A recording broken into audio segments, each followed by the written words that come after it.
बुंनो हायो जे बिपिएफनि जिथु कर्मी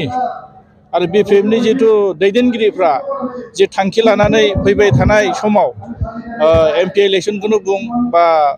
बिटिसि इलेक्शनखौनो बुं बिनि थाखाय जों साफ्रोमबो कर्मीफोरखौ सांग्रां जानो थाखाय जोंनि नैबे स्पेशल कनभेनसननि गेजेरजों जोङो मोनसे कर्मीफोरखौ सांग्रांथि मेल खुंनायजों लोगोसे जों माखासे एजेन्डा लादों जाय एजेन्डाफ्रा जोंनि बिटिसिनि थाखाय भबिष्यताव मोजां आरो माखासे उन्नयननि खामानि मावनो थाखाय जोङो आखायाव लानाय जादों आरो बेनो जों मोनफ्रोमबो जोंनि सेल आरो मोनफ्रोमबो पेरेन्ट बडि मोनफ्रोमबो इयुथ बडिफोरखौ जों गोदानै दाफामनानै स्ट्रं खालामनो थाखाय दिनै नैबे स्पेशल कनभेनसननि गेजेरजों मावफुंनो थाखाय मोनफ्रोमबो सेलखौ बिथोन हरनाय जादों। बेजों लोगोसे बुंनो सानो सार दिनै नोंथांमोना नुदों जे दिनैनि बे जोंहा मानगोनां हाग्रामा महिलारि सारनि दैदेननायाव बिपिएफ दलखौ बिराद फोथायो रायजो राजाफ्रा बेनो मोनसे फोरमान जे दानि बर्थमान इउपिपिएल सरकारनि दैदेननायखौ जे रायजो राजाफ्रा जे माने गनायाखै आरो रायजो राजाफोरनि गेजेराव बिथांमोना जेरैबायदि जिथु प्रमद बर' बिथाङा जिबायदि खोथा बुङो बिथांनि जिथु आन्दलन समाव जेरैबायदि रायजोखौ मोनसे आन्दलननि ढौ बा आन्दलनाव माबा मोनसे मोननो थाखाय जिथु मोनसे आन्दलननि भाषाजों बिथांमोना जिथु लेक्सार होबोदों बेखौ दानि गभर्नमेन्ट सालायनायावबो बिथाङा बिदिनो माने लेक्सार होयो। दिनै बिथाङा जिबायदि बुंदों बिथांनि बुंनाय रावजों आरो प्रेक्टिकेल खामानि मावनायजों मोनसेबो मिलाया। जोङो दिनै नुदों जे जों सासे एमसिएल हिसाबै जेरैबायदिहै जोङो रायजोनि गेजेराव थांनानै जेरैबायदि जों माखासे स्किमखौनो बुं माखासे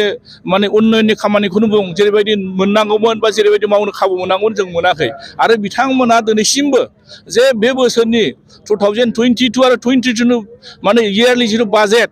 एलकेसन जिथु हरोमोन बिथांमोन बे फैसाखौ दासिमबो खरसाखौनो खालायजोबनो हायाखै। होमबानो फोरमान जे बिथांमोना बे फैसाखौ मानो खरसा खालायनो हायाखै। बिथांमोना जुदि उन्नयन खालायदोंब्ला दिनैनि थारिखआव बे फैसा खरसा जागौमोन ना मानो खरसा खालायनो हायाखै बेनो मोनसे एग्जाम्पल आरो बुंनो नागिरदों बिथांमोना बिराद उन्नयन जाबाय होननानै बुंदों बिटिआर सुक्ति जाखांनायनि उनाव दिनै बिथांमोना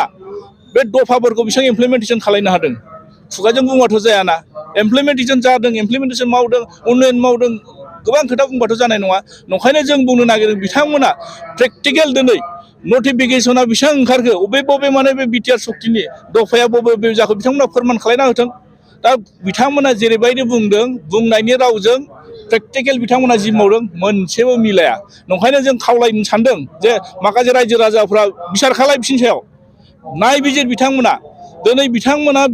बिटिआरखौ जेरैबायदि मोनसे गोजौ थाखोनि बुंदोंमोन दिनै पावारा दिनै खमायना थांदों पावारा खमायनायनि थाखाय बिथांमोना दिनै खामानि मावनो हायाखै। दिनै बिटिसिआव सान्थि फैबाय होननानै बुंदोंमोन दिनै नोंथांमोना नुदों इनकाउन्टार जालायबाय थादों माखासे दखाय जालायबाय थादों। दा बिथांमोना जुदि मोजां सान्थि फैबाय मोजां जुदि रुल खालायदोंबा बिटिसिआव दिनै माने अखान्थिया फैगो दिनै मानो बेबायदि जानो मोनबाय थादों। नंखायनो दिनै बिटिसिआव नुदों बेखारासो बारा जादों। दिनै बिथांमोना जुदि मोनसे माने सबलम्बननि खोथा बुङो थांना थानायनि राहा लामानि खोथा बुङो दिनै खुगाजोंल' बुङा जानाय नङा प्रेक्टिकेलाव दिनै जों नुदों बिथांमोना सरकार खुंनायनिफ्राय बिटिसिआ उन्नयन जायाखै उनफारसेथिं माने बेक जानायखौ जों नुनो मोनदों। नंखायनो जोङो रायजो राजाखौ खावलायनो हादों बिथांमोननि सरकारजों जों माने बिटिसिखौ मालाबाबो उन्नयन खालायनो हाया। नंखायनो जों लुगैदों जे फैबाय थानाय दिनाव हाग्रामा महिलारि सारा जेरैबायदि 15 बोसोराव जिबायदि सासन खालायनानै गोबां उन्नयन खालायदों माखासे सिस्टेमखौ मोजां खालायदों दिनै बिटिसिनि माखासे रायजो राजाफोरखौ मोनसे फोथायनो हादों आरो बिनिख्रुइ साबसिन हामसिन फैबाय थानाय दिनाव जुदि रायजो राजाफ्रा हाग्रामा महिलारि सारखौ फोथायनानै जेरैबायदि लोब लोब ओंखारबोदों आरो बेनो फोरमान जे नेक्स्टआव हाग्रामा महिलारि सारा सरकाराव फैफिनगोन आरो बिटिसिखौ मोनसे मोजां माने माबायाव खामानि मावनायनि परिबेखखौ जाहाथे जों मोनगोन आरो जिथु नुदों रायजो राजाफोरनि जिथु साननाय रायजो राजाफ्रा जिबायदि फोथायनानै जेरैबायदि ओंखारबोदों बेखौ नोजोर होयोब्ला जोङो बिपिएफ साइडनिफ्राय बुंबाय थादों प्रपारलि इनभेस्टिगेसन जानांगौ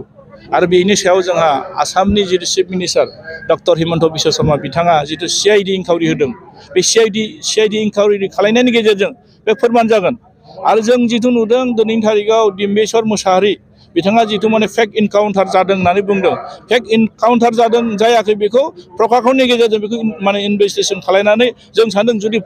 प्रपारलि इनभेस्टिगेसन जानांगौ। आरो दिनैनि थारिखआव जों नुदों बेखौ माने किनाराम माने बसुमतारी होननानै बिथांनि डेड बडिखौ दिनै माने डिम्बेश्वर मुसाहारिनि डेड बडिखौ किनारामनो हरदों। दा नंखायनो जों खावलायदों दिनै बेबायदि जाहाथे जाया दिनै मोजां जुदि रुलिं खालायदोंब्ला बेफोरबायदियाव मानो जानो मोनखो। नंखायनो दिनैनि थारिखआव नुदों जे बेबायदि फेक एनकाउन्टारा दिनै बे किनाराम नङा डिम्बेश्वर मुसाहारियाल' नङा दिनै बिदिनो गोबां माने क'क्राझारावबो जादों जाहाथे बेबायदि जाहाथे जाया आरो बिथाङा दिनै बेनो फोरमान जे प्रमद बर'आ बिटिसिखौ मोजां सालायनो हायाखै आरो बिथाङा बुंदोंमोन जे डिसि एसपिआ जोंनि आखायाव पावार फैबाय होनना बुंदोंमोन जों गोसोबानो ट्रेन्सफार खालामनो हायो गोसोबानो जों बिथांखौ माने पस्टिं खालामनो हायो होनना बुंदोंमोन दिनै जायफोर दिनै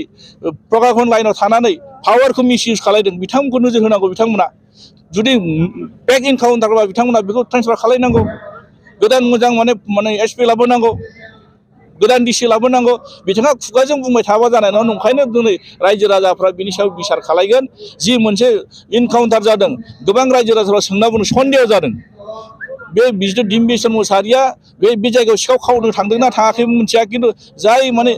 माथिराम दैमारि दैफांखुथियाव जिथु जाथाय जादों बे न'खराव आंबो थांदोंमोन आंबो नायदोंमोन नायनानै आं जिथु लकेसनफोरखौ नायदों आरो बे खाथि खालायाव आं सोंनानै मोनदों बिथांमोना बेबायदि बे ओनसोलाव